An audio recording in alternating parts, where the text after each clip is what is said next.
नमस्कार। बीच बहस में आज हम बात करेंगे साइबर क्राइम पर।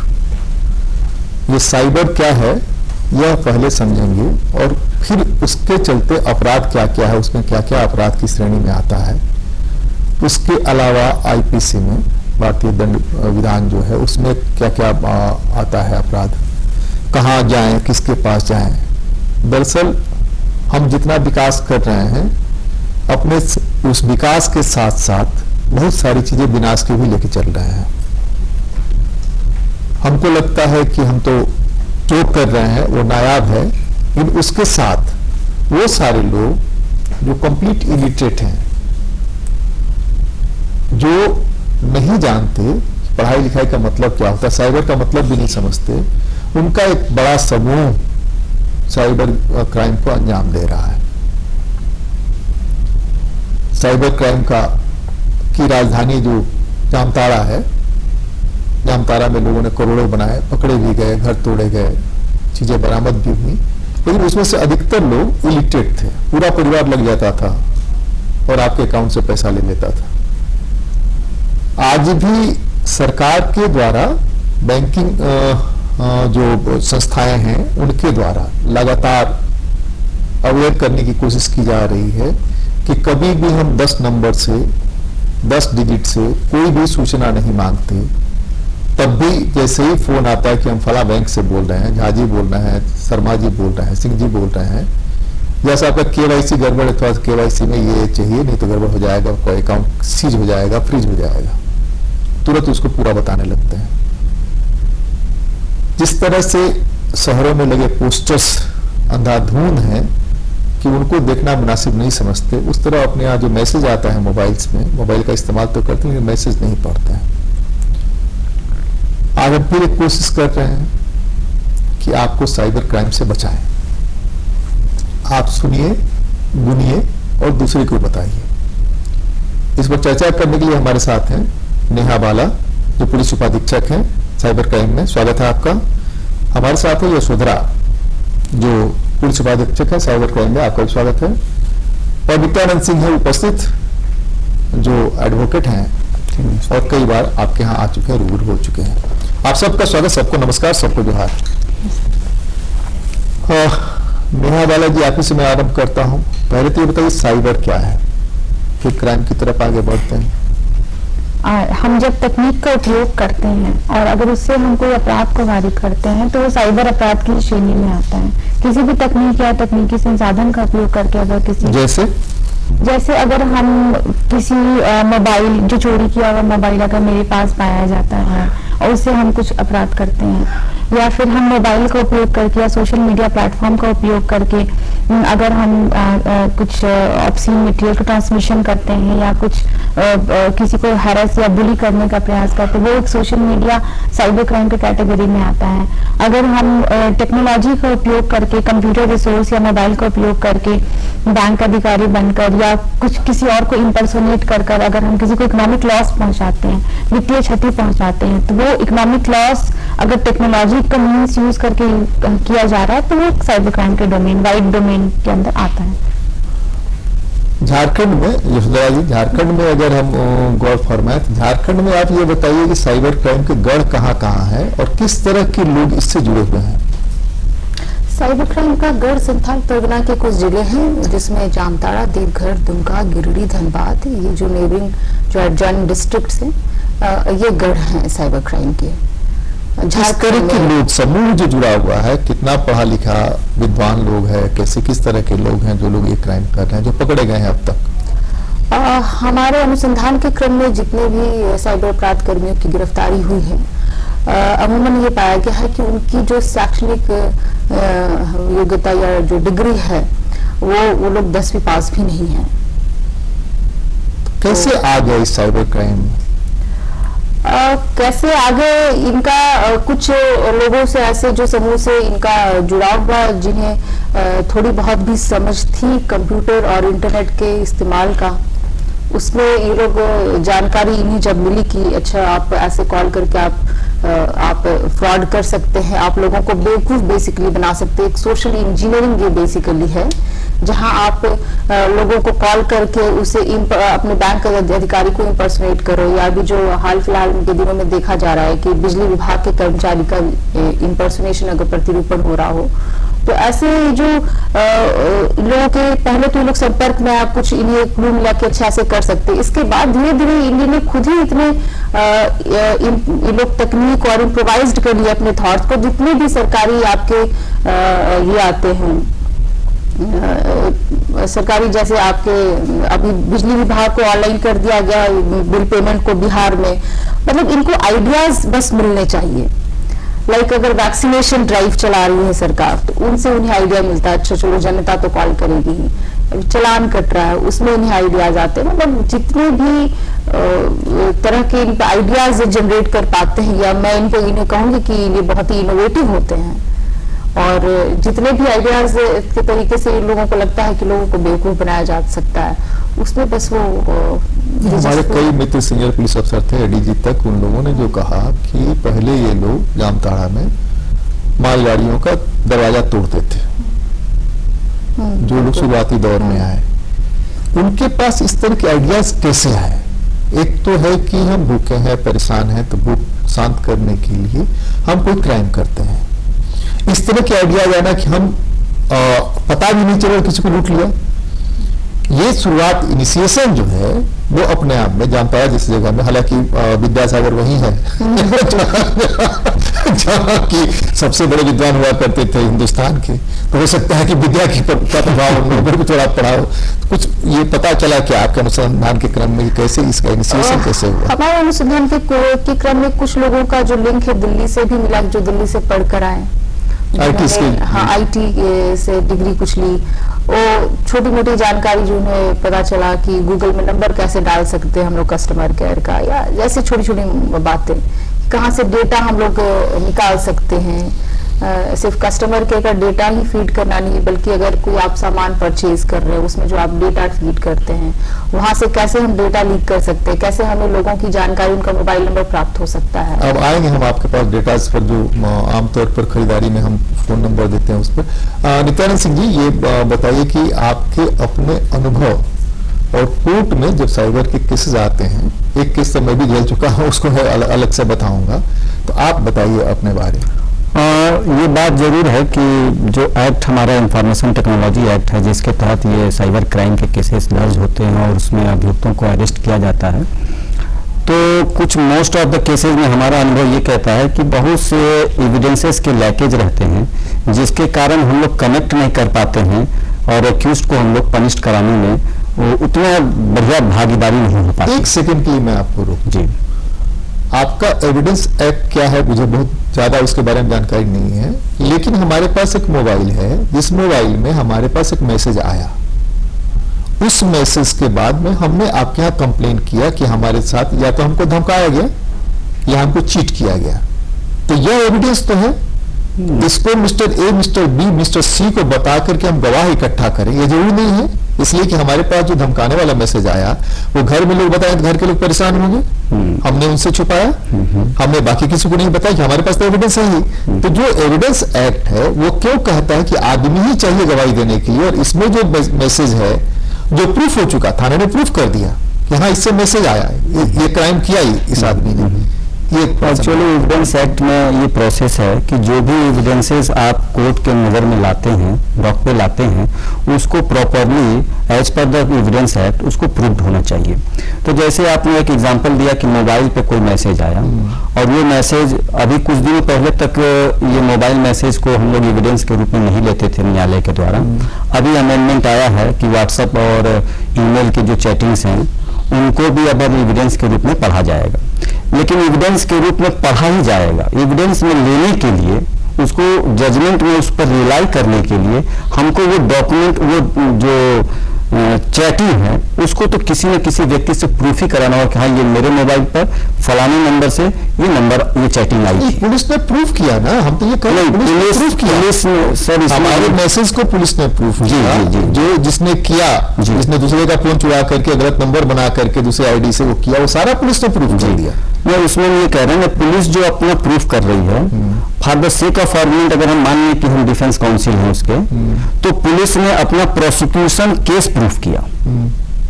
अब उसके डिफेंस काउंसिल को ये तो मौका मिलना चाहिए ना कि प्रोसिक्यूशन ने जो एविडेंसेस लाया कोर्ट में, वेदर दिस इज ट्रू और जेन्युइन और नॉट, तो अगर वो एविडेंसेस ट्रू और जेन्युइन है तो उसके लिए प्रॉपरली एग्जिबिट होना होगा, उसको प्रूफ करना होगा। तो इसके लिए सिंपल सी बात है कि जिसके मोबाइल पर वो नंबर आया, जिसके मोबाइल पर वो मैसेज आया, वो व्यक्ति टर्न अप करके और कह दे कि हाँ हमारा ये नंबर है, हमारे नाम से वो व्यक्ति तो कहता है। हाँ, तो उतना ही प्रूफ की जरूरत नहीं भाई, कई केसेज में हमने देखा है जिसमें सिर्फ इसलिए केस में उस आदमी छूट गया, 2 साल जेल में रहा, छूट गया इसलिए कि उस आदमी ने किसी को बताया नहीं था कि हमारे मोबाइल पर ऐसा ऐसा मैसेज आया। गवाह में पुलिस ने झूठे गवाह को डाल दिया कि हाँ उनको बताया था, पता चला कि नहीं, वो उनसे बात करी। इंस्टांसेस डिफरेंट होंगे उस केस में, लेकिन हमें नया से बात करते हैं। क्या है इसका तरीका, क्या है? इसमें जो मैसेज आया किसी ने भेजा, किसी ने भेजा या हमने क्रिएट किया, 2 ही चीज हो सकता है ना। यस। तो ये 2 अगर प्रूफ होता है तो एविडेंस एक्ट में क्यों नहीं आता है? ये हम जब हमारे फोन में मैसेज आया, जिनके फोन में मैसेज आया वो ये कह रहे हैं, उनका बयान आ गया है एक बार कि वो कह रहे हैं कि ये चैट मेरे ही मैसेज में आया, किसी ने भेजा। ये वो 65B के सर्टिफिकेट के साथ ही पुलिस को कोर्ट में प्रोड्यूस करना है। ये एविडेंस 65B हमारे इंडियन एविडेंस एक्ट का एक सेक्शन है जिसमें ये कहा जाता है अगर कोई भी इलेक्ट्रॉनिक एविडेंस हम कोर्ट में प्रोड्यूस कर रहे हैं, इट हैज टू बी उसके साथ एक 65B का सर्टिफिकेट अटैच होना चाहिए। अगर वो आपके फोन से निकल रहा है, चाहे आप विक्टिम हो या फिर आप कोई विटनेस हो, तो आप ही 65B देंगे। अगर पुलिस अपनी तरफ से कोई इलेक्ट्रॉनिक एविडेंस दे रही है तो पुलिस 65B सर्टिफिकेट देगी। पॉसिबिलिटी है कि उस केस में जिसके भी फोन से वो एविडेंस निकला उन्होंने 65B का सर्टिफिकेट अटैच नहीं किया गया, लैक ऑफ नॉलेज की वजह से इन्वेस्टिगेशन में दिया होगा। एसआई जो आईओ था, उस आईओ ने जो रिपोर्ट दी, उस रिपोर्ट में 3 लोग ऐसे लोग गवाह बना दिया। वो तो हियर से विटनेस होंगे जिन्होंने ये बोला होगा कि हाँ इन्होंने बताया कि मेरे फोन नहीं कहा था ना, हमने जो पार्टी था उसने कहा कोर्ट जारी, नहीं हमने नहीं कहा था। तो पॉसिबिलिटी ये है कि विटनेसेस इस केस में हॉस्टाइल हो गए। विटनेसेस थे ही नहीं, तो हॉस्टाइल कहां से होंगे? आई थिंक ये केस फेल नहीं होना चाहिए। डॉक्यूमेंट्री एविडेंस जिसको आप 65B के साथ हम प्रस्तुत कर रहे हैं वो अपने आप में एक कंफर्म प्रूफ है कि ये एविडेंस अधिक से अधिक आईओ चाहते तो जिस भी कंप्लेनेंट के फोन में जो मोबाइल आया था अधिक से अधिक उसको सीज कर सकते थे अगर किसी डिफेंस काउंसिल को या फिर किसी को प्रूफ करना है। आज भी है ना, सीज करना आज भी है। विटनेसेस का रोल हम इसमें ये जोड़ना चाहेंगे कि जो आपका क्वेरी है उस क्वेरी में बहुत आवश्यक है कि एविडेंस एक्ट में जिस तरह 65B पहले नहीं था, 65B को इंक्लूड किया गया। कब इंक्लूड किया गया? जी, मतलब आईटी एक्ट के बाद ही किया गया है। उस समय आईटी एक्ट था जिस समय की बात है, उसमें आपकी बात नहीं करें, जो 65B की बात हो रही है, तो 65B इसीलिए ऐड किया गया। अच्छा, थोड़ा सा हम लोग बाहर निकलते हैं इससे। एक तो ये है कि साइबर क्राइम किसी के साथ हुआ, वो क्या है? पहले ये बताइए, साइबर क्राइम किसी के साथ हुआ, जैसे एक बताया आपने कि उसके अकाउंट से पैसे निकाल लिए गए या उसको चीट किया गया किसी न किसी रूप में, थोड़ा आप डिस्क्राइब करिए इसको। साइबर अपराध किसी के साथ हुआ, सबसे पहले तो हम लोग ये समझने की कोशिश करते हैं कि अभी साइबर अपराध प्राइमरली इकोनॉमिक लॉस की तरफ ही जाता है। तो मेरे साथ साइबर अपराध या किसी के साथ साइबर अपराध हुआ तो इसका मतलब, अगर हम वित्तीय क्षति की बात कर रहे हैं, इसका मतलब हमारे खाते से मेरा फ्रॉडलेंट लॉस हुआ, मेरे खाते से गलत तरीके से पैसे निकले, मेरा लॉस हुआ, और जिसने अपराध किया उसने गलत तरीके से अपने खाते में मेरा पैसे को लिया, तो उसका गेन मेरा लॉस। अगर इलेक्ट्रॉनिक मीन्स के थ्रू हो रहा है तो ये साइबर अपराध की श्रेणी में। इसमें बैंकों की क्या भूमिका होगी? आरबीआई बहुत क्लियर है कि इसमें बैंक की क्या भूमिका होगी। एक तो आरबीआई का गाइडलाइन आया है जहाँ पे कस्टमर या पब्लिक का लिमिटेड लायबिलिटी होगा। अगर आप अपनी क्रेडेंशियल्स को अपने आप ही किसी को दे रहे हैं, जैसे कि मेरा जो पेमेंट सेंसिटिव इंफॉर्मेशन होता है, मेरा पासवर्ड, मेरा यूपीआई पिन, मेरे एटीएम कार्ड का सीवीवी नंबर, एक्सपायरी या मेरे एटीएम कार्ड का पिन, तो ये मेरा प्राइवेट इंफॉर्मेशन है, प्राइवेट फाइनेंशियल इंफॉर्मेशन है मेरा। अगर आप खुद किसी को डाइवर्ज कर रहे हैं फोन पर तो इसमें बैंक की लायबिलिटी नहीं होगी। कस्टमर या विक्टिम को खुद ही वो लायबिलिटी बेयर करना होगा जो भी उसका लॉस हुआ। जस्ट सेकेंड, हम ये कह रहे हैं कि बैंक की ये जवाबदेही तो है ना कि हमारे अकाउंट से जो भी ट्रांजैक्शन हो रहा है उसका इंफॉर्मेशन वो दे, इसके बदले में वो पैसा लेता है। बैंक की लायबिलिटी, अगर प्राइमरी स्टेज में बैंक की लायबिलिटी है, एसएमएस अलर्ट्स विक्टिम के फोन में जाए जहां पे वो ये बोलता है कि ये ओटीपी आपके फोन में आया, आपने ये ट्रांजैक्शन किया, अगर आपने नहीं किया तो आप इमीडिएटली रिपोर्ट करें। ये बैंक का बेसिक इन्फॉर्म, जब भी हम कोई इलेक्ट्रॉनिक ट्रांजैक्शन करते हैं हमारे फोन में ये मैसेज आता है, चाहे वो कोई भी बैंक हो।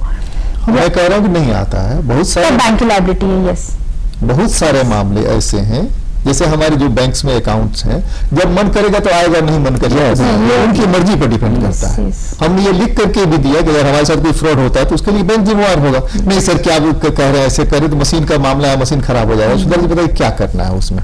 अगर बैंक प्रॉपर हमारे ट्रांजेक्शन की रिपोर्ट नहीं देते हैं कि हमारे खाते में कहाँ से पैसा आया, हमारे खाते से कब निकला, ये मैसेज वो नहीं देते, जिसके एवज वो पैसा काटते हैं हमसे। ये तो बिल्कुल इसमें बैंक की लायबिलिटी है, जैसे कि आरबीआई की गाइडलाइंस पे स्पष्ट लिखा हुआ, उसके 2-3 क्लॉजेज हैं कि कब लिमिटेड लायबिलिटी ऑफ कस्टमर है, कब जीरो लायबिलिटी ऑफ कस्टमर है। तो उसे अगर आप देखेंगे तो अगर बैंक जब ये सूचना ही नहीं दे पा रहा है आपको कि आपके खाते से राशि की निकासी हो रही है, तो जब तक आपको सूचना ही नहीं आपको मिलेगा आप एक्ट कैसे करेंगे। ऐसे मामले में डेफिनेटली बैंक की लायबिलिटी है, इसमें कस्टमर की लायबिलिटी नहीं है। बैंक तो लायबल है ना इस बात को बताने के लिए कस्टमर को कि बिल्कुल, अगर आप वो बैंक अगर ये बात नहीं सुनते तो आप बिल्कुल जो भी कस्टमर है वो बैंकिंग ऑम्बड्समैन में इसकी शिकायत करने के लिए फ्री है, और बैंकिंग ऑम्बड्समैन कार्रवाई भी करती है। हमने खुद कुछ मामलों में देखा है कि बैंकिंग ऑम्बड्समैन ने बैंक को दिया है निर्देश पैसे रिटर्न रिफंड करने के लिए। मैंने कई लोगों को पैसे लौटवाए हैं रिजर्व बैंक के कर्मचारियों से मिल करके, वो एक अलग हिस्सा है। हम ये कह रहे हैं कि बैंक अगर प्रॉपर इंफॉर्मेशन नहीं देते हैं तो ये भी साइबर क्राइम में आना चाहिए। हाँ बिल्कुल, ये भी साइबर क्राइम के अंतर्गत आना चाहिए बैंक ऑफिशियल्स में। कहे कि अगर फ्रॉड हो रहा है तो हमारे पास मैसेज ही नहीं आया, बिल्कुल हमारे खाते में कहीं से पैसा आ गया और कल को कोई मामला आ गया और कहा गया कि आपके खाते में इतना पैसा कहां से आएगा, हम क्या जवाब देंगे। बिल्कुल, हमको पता रहेगा तब ना हमारे खाते में कहां से पैसा आया, कैसे आया, नहीं आया। हमारे खाते से किसी निकाल लिया, कोई मैसेज ही नहीं आया, हमको कहां पता चला। मेरा एक खाता बैंक ऑफ इंडिया में है, उनका कहना है कि 5,000 से ज्यादा के रुपए का अगर आदान प्रदान होगा आपके अकाउंट से तो मैसेज दूंगा, अगर उसके कम आएंगे तो मैसेज नहीं दूंगा। तो रिटर्न नहीं है, और वो रिटर्न नहीं, धर्म है, उनकी हुकूमत चलती है तो अपने हुकूमत में वो अपना अलर्ट मैसेज अलर्ट का पैसा काटते रहते हैं। तो ये इन लोगों इसमें क्या करना चाहिए, ये कस्टमर को क्या करना चाहिए नेहा जी? इसमें जैसे कि मैडम ने बताया, इसमें ओमेंट्समेंट का रास्ता कस्टमर्स के लिए, कस्टमर को हमको लगता है कि ब्रांच मैनेजर को लिख करके देना चाहिए कि हमारे मोबाइल में, हमारे फोन में आपका मैसेज प्रॉपर नहीं आ रहा है ट्रांजैक्शन का। अगर हमारे साथ कुछ होता है तो उसके लिए बैंक लायबल होगा, इसलिए कि आप प्रॉपर नहीं दे रहे हैं, इसके एवज में आप 15 रुपया कुछ जो है वो पैसा काटते हैं। 70-75 बैंक टू बैंक वारी करता है, वो चार्जेस है जो बैंक एसएमएस अलर्ट्स के लिए वेरीफाई करती है। इन्वेस्टिगेशन में हम लोग भी लेते हैं बैंक से कि आपने ओटीपी अलर्ट्स कस्टमर को भेजा था, विक्टिम को भेजा था या नहीं, और वो हमेशा उसकी लायबिलिटी होती है। अगर एसएमएस अलर्ट्स नहीं जाता तो विक्टिम को पता कैसे चलेगा कि मेरे साथ क्या हो रहा है, तो वो टाइमली रिपोर्ट भी नहीं कर पाएगा। और बैंक की दूसरी लायबिलिटी भी आती है, कई बार हम लोग ये देखते हैं कि रिपोर्ट बैंक को रिपोर्ट करने के बाद भी या पुलिस को रिपोर्ट करने के बाद भी फ्रीज अकाउंट से पैसे निकलते रहते हैं। तो इस केस में भी आरबीआई का क्लियर गाइडलाइन है, उस केस में बैंक लायबिलिटी, बैंक लायबल है, उस मामले में तो मिल जाएगा पैसा, तो आदेश सवेरे मिल जाएगा। इस मामले में कि मैसेज नहीं है और हम जिम्मेवार हो जाएंगे, बैंक लायबल है। इसमें अनाउंसमेंट में केसेस करना क्या चाहिए? ग्राहक को पहला काम तो ये करना चाहिए कि अगर मैसेज में गड़बड़ी हो रही है तो अपने ब्रांच मैनेजर को लिख करके अपने पास एक रख लेना चाहिए, रिसीव करा उसके बावजूद भी अगर एक्शन नहीं हुआ तो फिर वो अपील में जा सकते हैं कि बैंक मैनेजर इसमें कार्रवाई नहीं कर रही, इसको संज्ञान में, गंभीरता से इस मामले को संज्ञान में नहीं ले रही है।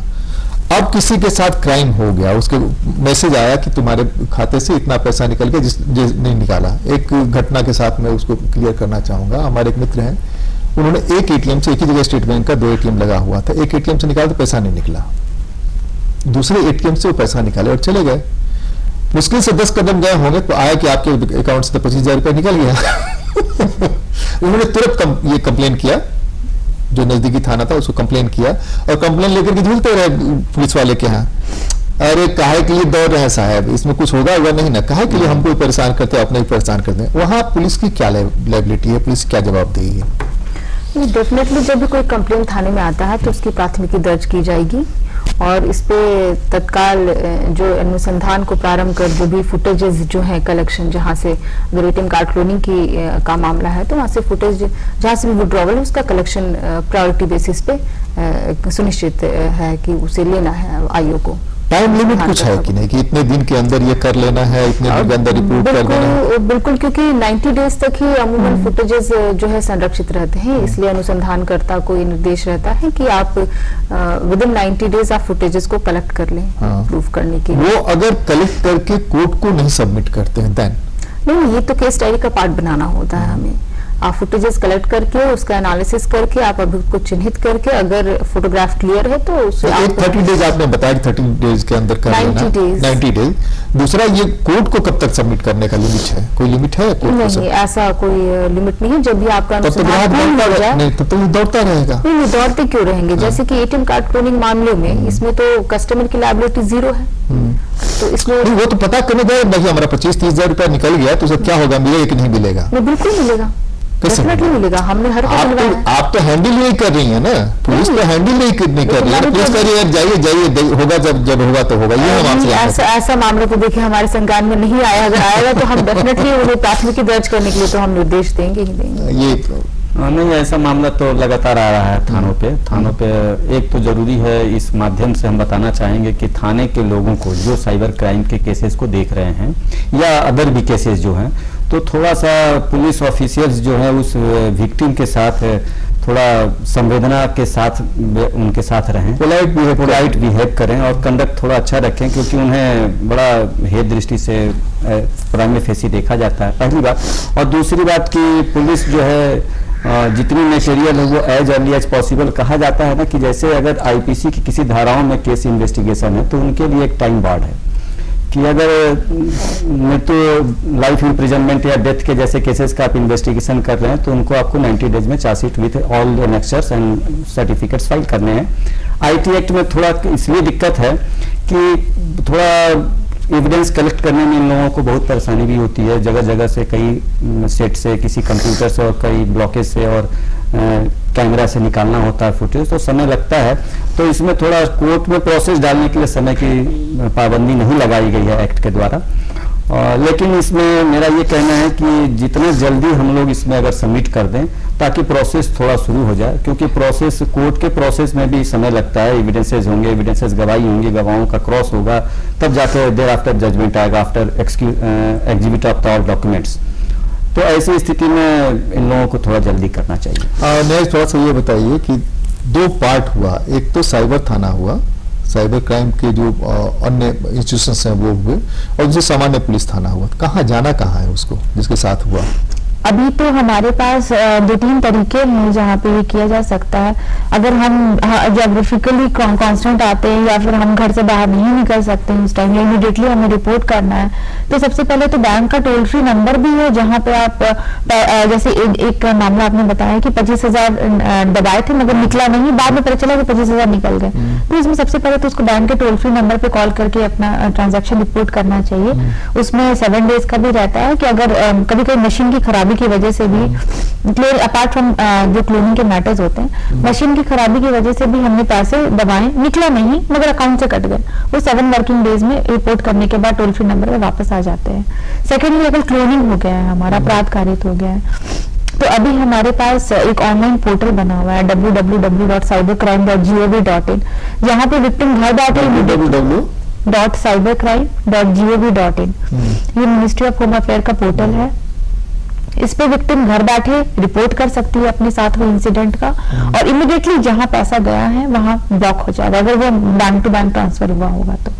अदरवाइज वो हमारा हेल्पलाइन नंबर है। बैंक के टोल फ्री नंबर के अलावा साइबर क्राइम के लिए भी हेल्पलाइन नंबर शुरू किया गया है 1930, जहां पे वो अपने क्रेडिट डेबिट ट्रांजैक्शंस, जो भी अवैध ट्रांजैक्शन है वो रिपोर्ट कर सकती है, वो इमीडिएटली ब्लॉक हो जाता है। फिर उसका एक्नॉलेजमेंट नंबर लेके वो अपने नियरेस्ट पुलिस स्टेशन में जा सकते हैं और कह सकते हैं कि हमारा इस तरह से हमने लॉन्च कर दिया है कंप्लेन और आप इस पर अग्रतर कार्रवाई करें। तो उसके बाद अगर प्राथमिक साइबर थाने में जाना है कि पुलिस स्टेशन में जाना है? हमारे झारखंड में जो सेटअप है वो है कि हमारा एक state nodal cyber crime police station बना हुआ है जो अपराध अनुसंधान विभाग अंतर्गत आता है। वो रांची में है, जहां 2 लाख एंड अबव के मैटर्स रजिस्टर कर, मतलब जो फ्रॉड 2 लाख या 2 लाख से ऊपर के फ्रॉड यहाँ रिपोर्ट होते हैं। अदरवाइज जो बाकी के मैटर्स है, 2 लाख से नीचे के मैटर है, अन्य साइबर अपराध अगर हैं तो उसके लिए साइबर सेल बनी हुई है, जहाँ मैडम जिसको हेड करती हैं उसमें रिपोर्ट करने के लिए आपको अपने नजदीक पब्लिक की सुविधा के लिए अपने नजदीकी पुलिस स्टेशन में आप जा सकते हैं, जहां वो एप्लीकेशन को रिसीव करके उसको एफआईआर करके और उसमें टेक्निकल असिस्टेंस के लिए साइबर सेल को फॉरवर्ड कर देते हैं। और विक्टिम को टाइमली अपडेट करने का, उनको आपके केस में क्या प्रोग्रेस हुई, विक्टिम जब भी जाएंगे उनको अपडेट करने का है। इसके अलावा हमारे पास 6 और पुलिस स्टेशन अपडेट करेगा, साइबर सेल अपडेट करेगा, थाना साइबर सेल से लेकर अपडेट करेगी। उसके बाद हमारे पास बाकी जिलों की अगर बात करें तो हमारे पास 6 साइबर क्राइम पुलिस स्टेशन और हैं जो हमारे साइबर क्राइम जहाँ पे ज्यादा जो एपी सेंटर्स हैं, जहाँ पे ज्यादा साइबर अपराधी हैं या जहाँ ज्यादा साइबर अपराध रिपोर्ट होते हैं, जैसे देवघर, जामताड़ा, गिरिडीह, धनबाद, जमशेदपुर, पलामू, यहाँ बोकारो, यहाँ पे साइबर थाना बने हुए हैं। तो वहाँ पब्लिक के कन्वीनियंस के लिए पब्लिक डायरेक्टली साइबर थाना जा सकती है। जहाँ पे साइबर थाना नहीं है, गठन नहीं हुआ है अलग से, वहाँ पे नजदीकी पुलिस स्टेशन में जाके वहाँ पर भी अलग से साइबर सेल झारखंड में सभी जिलों में कार्यरत है। वहाँ पे पब्लिक अपने नजदीकी थाना में ही जाएगी, प्राथमिक वहीं रिपोर्ट होगी, टेक्निकल असिस्टेंस उनको साइबर सेल ही प्रोवाइड करेगी। जैसे पहले मोबाइल चार्ज करते थे, चार्ज करने का अपना तरीका, 1 दबाइए, 2 दबाइए, 3 दबाइए, तो आसानी से कोई इलिटरेट आदमी भी कर लेता था, बहुत आसानी से लिया, अपना कूपन लिया 5 रुपए, 10 रुपए का, 20 रुपए का, वो अपना कर लिया। ये 1930 जो है, 1930 में क्या प्रोसेस है? 1930 में आप सीधे आप 1930 कॉल करेंगे, जहां वो बोलेगा बिहार के लिए 1 दबाएं, झारखंड के लिए 2 दबाएं। जब आप झारखंड के लिए 2 दबाएंगे तो इमीडिएटली वो हमारे यहाँ पर हमारे जो कॉल सेंटर बने हैं 1930 का, जहाँ हमारे ही कांस्टेबल्स बैठते, पुलिस पर्सनल्स बैठते, वहां पे ये कॉल लैंड करती है। वो आपके ग्रीवांसेस को सुनते हैं, आपके डिटेल्स नोट डाउन करते हैं और वो एमएचए के पोर्टल पे इसको अपलोड करते हैं, ताकि आपका ट्रांजैक्शन देन एंड देयर रुक जाए। अब थाना पुलिस आप बाद में करिएगा, मगर आप देन हमारा प्राइम हमारा मोटिव ये रहता है कि हमारा पैसा जो है वो रुक जाए। पब्लिक का हमारा प्राइम कंसर्न यही है। तो 1930 में आपका पैसा वहीं का वहीं रुक जाएगा, जहां पे भी गया होगा। लेटर ऑन आप उसको अपने अकाउंट में वापस लाने के लिए बैंक को दे सकते हैं या थाने को दे सकते हैं। हमारे दर्शक हैं, वो हर तरह के दर्शक है यशोधरा जी, तो उसमें हम जानना ये चाहते हैं कि जो सामान्य दर्शक है, जो 1930 में नहीं जा सकता है, उसके साथ कोई फ्रॉड हो गया और विक्टिम है, तो क्या करना चाहिए? उसको संबंधित पुलिस थाना जाना चाहिए या कोई और प्रोसेस है? ये इमीडिएटली संबंधित थाने पर जाना चाहिए, अपनी नजदीकी पुलिस स्टेशन में जाकर इसको मामले को दर्ज एक एप्लीकेशन देना चाहिए कि हमारे साथ ये हुआ और उसकी रिसीविंग ले लेनी चाहिए, लिखित आवेदन देकर मामला दर्ज करा लेना चाहिए, उसकी एक रिसीविंग ले लेनी। हाँ बिल्कुल है, बिल्कुल वही ना बेस रहेगा उसके पास। हाँ बिल्कुल, और नंबर चढ़वा करके कि हमने ये कंप्लेन जो दर्ज किया उसका नंबर फला है। हाँ, नहीं तो कई बार होता है कि बिना नंबर चढ़ाए अपना लेके चले और लग रहा है कि नहीं, नंबर चढ़ाकर एफआईआर नंबर लेकर के उन्हें आगे उसके आगे विक्टिम की क्या भूमिका है? उसकी विक्टिम की तो भूमिका नहीं है, उसके आगे जो भी, क्योंकि डॉक्यूमेंट्स जो भी सबमिट करने होते हैं वो थाने में देना देर ही सबमिट करना है, जैसे कि आपका बैंक अकाउंट स्टेटमेंट जिसमें फ्रॉडलेंट ट्रांजैक्शंस को मार्क किया हुआ हो, आपका जो भी और अन्य, जैसे आपका बैंक से लिंक्ड मोबाइल नंबर क्या है, आपका एटीएम कार्ड नंबर क्या है, आपका एड्रेस क्या है, फ्रॉडस्टर ने जिसने कॉल किया उसका मोबाइल नंबर क्या है, ये सब डिटेल से थाने में ले लिया जाता है। और रांची जिले के सभी थानों में इसका एक प्रोफार्मा जो है वो सर्कुलेट किया हुआ है, वो हर थाने में मौजूद है, आप उसमें फिल भी कर सकते हैं। वो लेने के बाद उसके बाद उनकी भूमिका नहीं है, प्राथमिक कितने दिन प्रतीक्षा करनी चाहिए कि हमारा पैसा मिल जाएगा? लगभग एटलीस्ट 7 डेज, क्योंकि बहुत सारे मामलों में देखा है कि रिपोर्ट करने के बावजूद भी इमीडिएटली 2 से 3 दिन में आपको अपडेट नहीं मिल पाता, लेकिन 7 दिनों तक में अगर पैसे वापस होने हैं तो 7 डेज में हो जाता है। आफ्टर 7 डेज जो प्रोसेस है पैसा पाने का या बैंक से वसूलने का, वो क्या प्रोसेस है? नहीं, अगर पैसे की निकासी हो गई, डेबिट हो चुका है और वो यूटिलाइज हो चुका है, तब तो पैसे रिफंड नहीं होंगे। तो इसके लिए फिर जब अनुसंधान होगा, वो साइबर क्रिमिनल पकड़ाएगा, लेकिन ये कोर्ट का प्रोसेस है कि वो पैसे मिलेंगे या नहीं मिलेंगे, क्योंकि पुलिस अगर कुछ पैसे रिकवर भी करती है रेड में तो वो कोर्ट की संपत्ति हो जाती है द मोमेंट हम लोग वो सीजर लिस्ट उसका बनाते हैं। तो ऐसा नहीं है कि पुलिस ने छापेमारी की और उसमें अगर कैश की बरामदगी हुई है तो उसे हम उस विक्टिम को दे सकते हैं। नहीं, बैंक की लायबिलिटी हम पूछ रहे थे, उसके साथ बैंक से उसको पैसे दिलाने में वापस कितने समय लगेंगे? अगर कोई अमाउंट फ्रीज्ड है तो पैसे 2 से 3 दिन में मिल जाते हैं फ्रीज्ड अमाउंट। अगर फ्रीज्ड अमाउंट है तो वो इनफैक्ट आप अगर वो जो जैसे कि मैडम ने बताया कि जैसे वो एक्नॉलेजमेंट नंबर जो एनसीआरपी पोर्टल पे जनरेट होता है वो 1930 के जो हमारे पुलिस कर्मी है वही एनसीआरपी पोर्टल पे ही रिपोर्ट करते हैं। तो ये देखा गया है कि अगर अमाउंट फ्रीज्ड है तो उसे रिफंड कर दिया जाता है तत्काल 2 से 3 दिन के अंदर जो कंप्लेनेंट है उनके बैंक अकाउंट में। कोर्ट में कुछ मामलों में अगर फ्रीज्ड अमाउंट है तो कुछ मामलों में बैंक कहती कि नहीं आप कोर्ट का परमिशन लेकर आए कि आपके अमाउंट को रिटर्न किया जाए, तो उस मामले में अनुसंधानकर्ता पत्राचार करते हैं। उसी के साथ एक और जुड़ा हुआ है कि अगर मैसेज नहीं आया, उसका पैसा निकाल लिया गया, मैसेज नहीं आया, तो इसमें बाद में पता चला जब वो पासबुक ये कराने अपडेट कराने गया तो पता चला कि इतना पैसा निकाल लिया गया है, तो इसमें उसमें 15 दिन भी लग सकते हैं, 1 महीने भी लग सकते हैं। हैं। नहीं 15 दिन 1 महीने नहीं, उसको कोई time पासबुक fix अपडेट नहीं है। हम कह रहे हैं कि पासबुक अपडेट कराने जब गया तो उसमें 15 दिन 1 महीने के 6 महीने किस ढंग से ट्रांजेक्शन उसका चल रहा है उस पर डिपेंड करता है पासबुक अपडेट कराने का कितना उसको फुर्सत है। तो ये कुछ टाइम फिक्स है क्या उसके लिए कि वो अगर पैसे की निकासी उसकी आरबीआई होगी? की गाइडलाइन के मुताबिक 7 डेज विद इन 7 डेज आपको रिपोर्ट करना है। अगर आपको बैंक की कैसे हम ये लाइसेंस करना है सिद्ध तो। करेंगे कि हमारे पास मैसेज नहीं है 7 दिनों के अंदर, वो पता ही नहीं चला ना, दिक्कत तो ये है ना। नहीं तो ये कैसे अगर करेंगे? अगर आपके यही आप हमको मैसेजेस बताइए। नहीं आए हैं तो आपके कॉल रिकॉर्ड्स में तो दिखेंगे मैसेजेस आए या नहीं बिल्कुल, आए। बिल्कुल, बिल्कुल। तो ये तो अनुसंधान का जांच का बिल्कुल, विषय है। बिल्कुल बिल्कुल जांच में पता चल जाएगा कि ये मैसेज भेजा गया कि नहीं भेजा गया। बिल्कुल बिल्कुल। बैंक के पास भी ओटीपी अलर्ट्स के लॉग्स होते हैं कि इस ट्रांजैक्शन का ओटीपी अलर्ट कस्टमर को गया कि नहीं गया। वो अगर पुलिस मांगेगी तो वो ओटीपी अलर्ट्स के अलग से लॉग भी प्रोवाइड करता है कि उस पर्टिकुलर ट्रांजैक्शन के लिए क्या कस्टमर के रजिस्टर्ड मोबाइल नंबर में ओटीपी अलर्ट गया या नहीं गया। वो लॉग्स हम लोग अपनी इन्वेस्टिगेशन में इनकॉर्पोरेट करते हैं ये एस्टैब्लिश करने के लिए कि विक्टिम सही बोल रहा है या फिर बैंक सही बोल रहा है या नहीं। बैंक उसको सर्टिफाई करके देती है तो उसमें बैंक के झूठ बोलने का चांसेस बहुत कम है, तो वो इस्टेब्लिश क्लियरली कर देगा। अपार्ट फ्रॉम विक्टिम का जो कॉल डेटा रिकॉर्ड्स है उसके अलावा बैंक भी अपने लॉग्स मेंटेन करती है। दूसरे हम ये जानना चाहते हैं कि आमतौर पर दुकानों में आजकल जाइए कुछ भी खरीदिए तो वो लोग कहते हैं फोन नंबर दीजिए और फोन नंबर से उनके मैसेज आते रहते हैं कि ये आया है इतना छूट है, ये आया है इतना छूट है। उससे भी फ्रॉड हो सकता है क्या? जनरली तो ऐसे फ्रॉड नहीं होता, लेकिन अगर डेटा ब्रीच हो गई है, डेटा लीक हो गया है आपके कस्टमर्स का, क्योंकि हम वहां जाते हैं तो अपना एटीएस इस्तेमाल करते हैं, क्रेडिट कार्ड इस्तेमाल करते हैं। सुविधा के लिए लोग नंबर दे देते हैं। मान लीजिए आपने कोई सामान की खरीदारी की, आपको रिटर्न करना है तो आपके लिए सुविधा होता है कि आप जब वापस जाते हैं तो आपके फोन नंबर डालकर वो बिल को निकाल कर वो वेरीफाई कर लेते हैं एंड देन रिफंड। तो एक सुविधा होती है कुछ मामलों में कस्टमर की, लेकिन हमें सतर्क रहना चाहिए कि कहाँ हम अपना फोन नंबर दें और जहाँ जरूरी नहीं है वहां क्यों ही दें हम अपने फोन नंबर।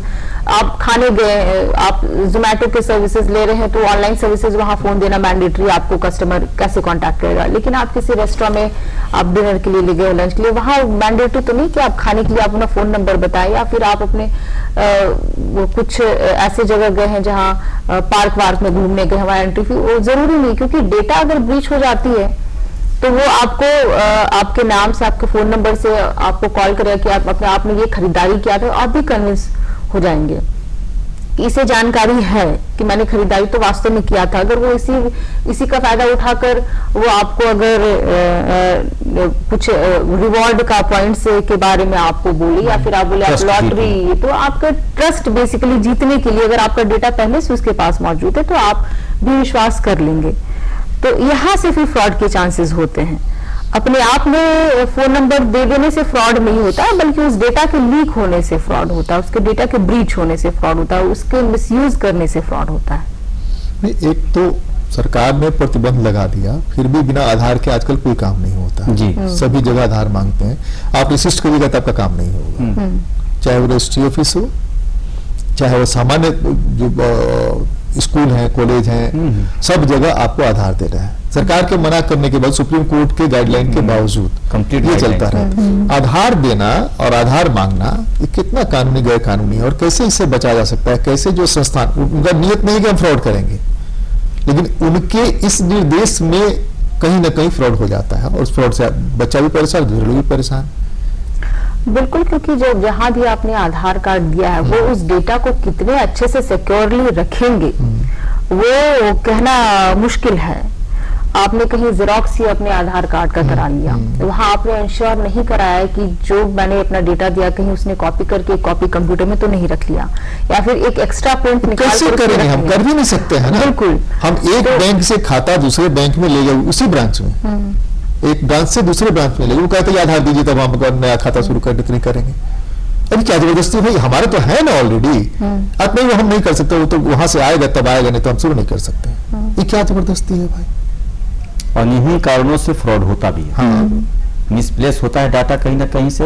अब जैसे कह रही हैं कि हम एश्योर कर लें, अगर फोटोकॉपी की दुकान पर ही हम अपना आधार फोटोकॉपी कराने जाएं तो आजकल बहुत ऐसे एडवांस टेक्नोलॉजी स्कैनर आ गए हैं, फोटो किया स्कैनर आ गए हैं कि जैसे ही आपके आधार कार्ड को स्कैन किया तो उसकी मेमोरी में वो स्कैन चला गया, तो वो तो जब चाहेगा तब निकाल लेगा। तो ऐसी पोजीशनों पे हम लोगों को, आपके मोबाइल में है, आप स्कैन करिए तो पूरा का पूरा डाटा आ जाता है।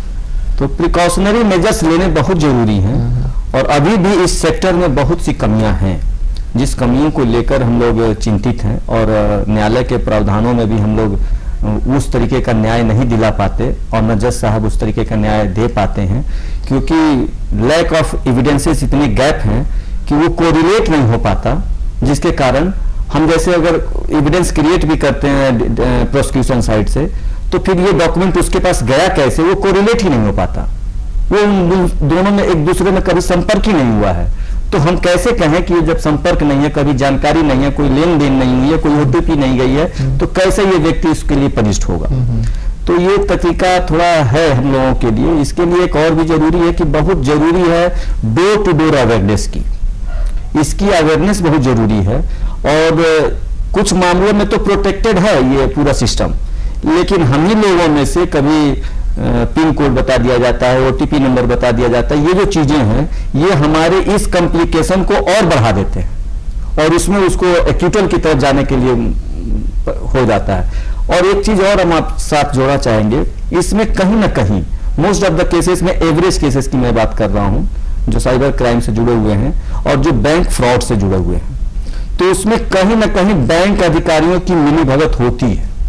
लेकिन दुर्भाग्यवश इस फोरम में मैं कहना चाहता हूं कि कभी भी बैंक अधिकारियों को इसमें एक्यूज नहीं बनाया जाता, या किस कारण से नहीं बनाया जाता हमारे पुलिस ऑफिसर्स के द्वारा, या जो इन्वेस्टिगेशन ऑफिसर्स होते हैं, या उनको उसके खिलाफ कोई एविडेंस नहीं मिल पाती।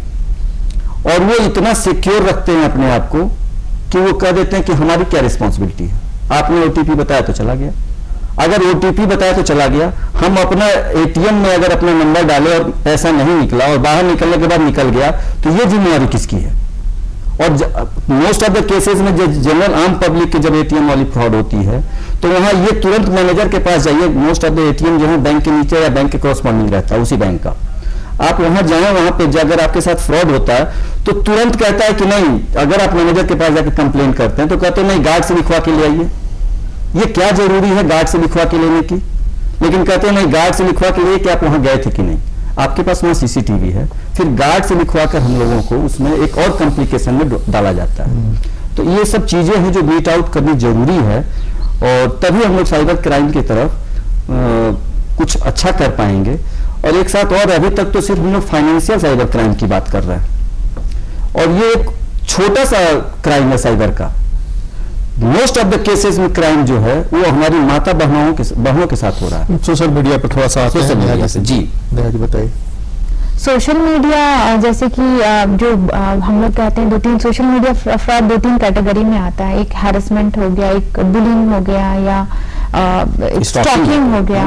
स्टॉकिंग आईपीसी भी कवर करता है और आईटी एक्ट भी कवर करता है। तो उसके लिए आजकल जो हमारे पास क्या क्या कवर करता है और आईपीसी में किस किस में जाना है? आईटी एक्ट क्या क्या कवर करता है? आईटी एक्ट अगर सेक्सुअली ऑब्सीन मटेरियल का ट्रांसमिशन हो रहा है या सेक्सुअली एक्सप्लिसिट एक्ट को आप रिकॉर्ड करके ट्रांसमिट कर रहे हैं, आईटी एक्ट में स्पेशल प्रोविजन है जो चाइल्ड पोर्नोग्राफी से भी डील करता है। अगर पोर्नोग्राफिक मटेरियल आप ट्रांसमिट कर रहे हैं रिलेटेड टू चाइल्ड पोर्नोग्राफी, या फिर आप उसको डाउनलोड कर रहे हैं या अपने सिस्टम में या कंप्यूटर में उसको प्रोसेस कर रहे हैं, तो वो सारे क्राइम आते हैं आईटी एक्ट के परव्यू में। अगर आप इलेक्ट्रॉनिकली किसी को फॉलो करते जा रहे हैं, वो आदमी आपको कह रहा है या वो जो भी पर्सन वो आपको कह रहे हैं कि नहीं आप हमको इलेक्ट्रॉनिकली फॉलो नहीं करें, जैसे अगर प्लेन वर्ड्स में समझे तो अगर आप फेसबुक पे कंटिन्यूसली किसी को फ्रेंड रिक्वेस्ट भेजे जा रहे हैं या उसको मैसेजेस ड्रॉप किए जा रहे हैं, जैसे वो मेंटली हैरेस हो रहे हैं, मतलब किसी को बता नहीं पा रहे हैं, उसको पता नहीं कैसे आपके फ्रेंड रिक्वेस्ट को ब्लॉक करना है, तो उसको ये इलेक्ट्रॉनिक स्टॉकिंग के कैटेगरी में आता है। जो सेक्शन 354D जो है हमारा आईपीसी का, वो इसी को फिजिकल स्टॉकिंग में, जैसे आप किसी लड़की का पीछा कर रहे हैं, वो बार बार बोल रही मत पीछा करो, मेरे को हैरेसमेंट हो रहा है, तो ये आपका फिजिकल स्टॉकिंग की कैटेगरी में आ गया। जो आप सोशल मीडिया प्लेटफॉर्म पे अगर कर रहे हैं आप किसी को स्टॉक, इक्वली जो मेंटली हैरेसिंग होता है वो आईटी एक्ट के पर्व्यू में आता है। दोनों साथ साथ भी आप लगा सकते हैं और अलग अलग भी लगा सकते हैं। तो इसके लिए भी हमारे पास बहुत सारे रास्ते हैं। पहले तो लोग जो बच्चे होते हैं, बच्चियां होती हैं, वो इसको किसी को डर लगता है, पेरेंट्स को बताएंगे तो पेरेंट्स बोलेंगे तुम्हारी ही गलती है क्योंकि तुम ही सोशल मीडिया पे इतनी एक्टिव हो तो लोग तुमको तंग कर रहे हैं, तो इस डर से भी नहीं करते हैं कि पेरेंट्स की ही डांट मिलेगी। मगर ये अब बहुत कॉमन है कि बच्चियों को स्टॉक करना, टीनेजर्स को स्टॉक करना, तो इसके लिए भी हमारे पास प्रावधान है। जो एमएचए का पोर्टल है cybercrime.gov.in में, वहां अपनी पहचान बताए बिना भी आप एनोनिमसली उस प्लेटफॉर्म को या उस फ्रेंड जो भी फ्रेंड है आपको भेज रहा है अननोन फ्रेंड, उसके फेसबुक यूआरएल या उसकी फेसबुक इंस्टाग्राम आईडी को आप एनोनिमसली भी अपनी आइडेंटिटी बताए बिना ऑनलाइन रिपोर्ट कर सकते हैं, जिससे वो यूआरएल या वो जो भी प्रोफाइल है सोशल मीडिया का वो ब्लॉक कर दिया जाता है। तो ये एक तरीका है जिसमें हम लोग कर सकते हैं। व्हाट्सएप पर भी, सोशल मीडिया प्लेटफॉर्म में व्हाट्सएप भी एक कैटेगरी में आता है जहां अननोन मैसेजेस आएंगे, आपको एक इंटरनेशनल नंबर से ऑब्सीन मैसेजेस आएंगे, बात करो, वीडियो कॉल करो, लड़कियों को आएंगे बेसिकली टारगेट कर करके। तो उसके लिए भी हम आप सबसे पहले तो अगर आप थाना नहीं जाना चाहते, थाने के रास्ते तो हमेशा खुले हैं, मगर लड़कियां हैं, टीनेजर्स है, थाना नहीं जा सकते तो आप इसको एनोनिमसली रिपोर्ट ऑनलाइन कर सकते हैं cybercrime.gov.in में। वहाँ पे 2 आते हैं, आप इनफैक्ट वहाँ पे आप रिपोर्ट करने के बाद अपने रिपोर्ट को ट्रैक भी कर सकते हैं आपके स्टेटस नंबर। आजकल हमारा ये फोन जो है हमारी हर गतिविधि के बारे में जानता है। बिल्कुल बिल्कुल, कहाँ गए, कब हाँ, आप अपनी लोकेशन ऑन कर दीजिएगा। आप अलाउ करते हैं, बहुत सारे ऐप्स होते हैं जो आपको मांगते हैं permission, allow access to your camera, allow access to your location, allow access to your phone contacts. क्या करना, डू एंड डोंट्स बताइए। आप उसको जो ऐप्स रियली एसेंशियल हैं उसी को आप अपने फोन के सारे एक्सेस दीजिए। अदरवाइज हमारे पास हमेशा ऑप्शन है कि हम अलाउ ना करें, don't allow access to contact, don't allow access to location. बहुत सारे ऐप्स हैं जो हमारे लोकेशंस को हमेशा ट्रैक करते हैं, जो हमारे गूगल के एक्टिविटीज को हमेशा ट्रैक करेंगे। आप कुछ शॉपिंग कर रहे हैं, मगर आप कुछ और साइट विजिट कर रहे हैं तो आपको प्रीवियस ऐप के सारे अपने चॉइसेस इस ऐप के एड्स में, तो एक तरह से ये डेटा ट्रांसमिसिबिलिटी है विद इन द एप्स। तो इसको हम लोग डिसअलाउ कर सकते हैं। अपने गूगल सर्च को हम लोग इनकॉग्निटो मोड आता है, प्राइवेट मोड में हम लोग इसको रख सकते हैं ताकि हमारे सर्च जो है वो ज्यादा पब्लिसाइज नहीं हो अक्रॉस डिफरेंट प्लेटफॉर्म्स। तो बहुत सारे तरीके हैं जो जिसके लिए अवेयरनेस की जरूरत है। डीओ भी डालना है क्या, डेट ऑफ बर्थ डालना है क्या, सही डेट ऑफ बर्थ डालना है क्या मोबाइल में? आप अगर कोई फॉर्म फिलअप कर रहे हैं तो आप फॉर्म फिलअप कर रहे हैं वो तो कर रहे हैं, लेकिन फेसबुक में डाल रहे हैं, व्हाट्सएप में डाल रहे हैं, दूसरी चीजों में अगर डाल रहे हैं तो ये जरूरी है क्या डालना? वो मांगता है कि डेट ऑफ बर्थ डालना, वो मांगता है, मगर आप एग्जैक्ट अपना डेट ऑफ बर्थ, हम लोग तो इतने इनोसेंट है ना कि मांगता है तो दे जो देते हैं, मगर फेसबुक के पास कहीं असरटेन करने का तरीका नहीं है कि आप डेट ऑफ बर्थ सही डाल रहे हैं कि नहीं। हाँ, वो इसलिए इस फोरम से ये बात सही में कहना चाहिए कि जब भी फेसबुक एक्सेस कर रहे हैं हम, जब ओपन कर रहे हैं या उसको खोल रहे हैं, तो नेचुरली उसमें अपने सभी सही डाटाज न डालें ताकि वो आपको बढ़िया तरीके से स्टॉक न कर पाए, पकड़ न पाए। उनका डेट ऑफ बर्थ मांगने का इसलिए होता है कि कहीं आप 18 से बिलो तो नहीं है, कहीं आप पेरेंटल कंट्रोल के परमिशन के बिना तो कहीं फेसबुक नहीं चला रहे, इसलिए वो बेसिकली मांगते हैं।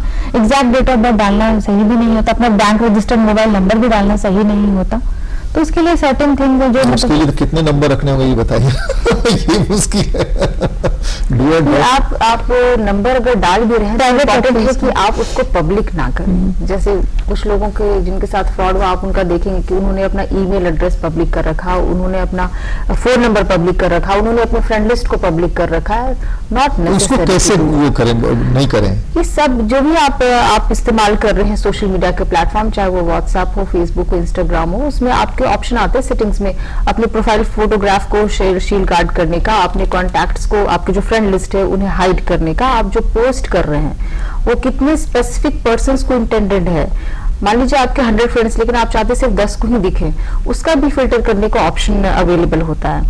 तो आप पहले सोचे समझे फिर पोस्ट करें, कुछ पहले एक बार विचार कर ले कि किस जनता के लिए इंटेंडेड। अगर आप पब्लिक फिगर है तो ठीक है, आपको चाहिए कि वो सबके लिए, लेकिन अगर आप पब्लिक फिगर नहीं है तो आप सोचे समझे और फिर ही उसके बाद ही पोस्ट करो। और स्पेशली अपने जो पर्सनल डिटेल्स, आपका डेट ऑफ बर्थ है, आपका होम एड्रेस है, आपका ईमेल एड्रेस है, आपके फोन नंबर है, इन डेटा को पब्लिक करके रखने की जरूरत नहीं है।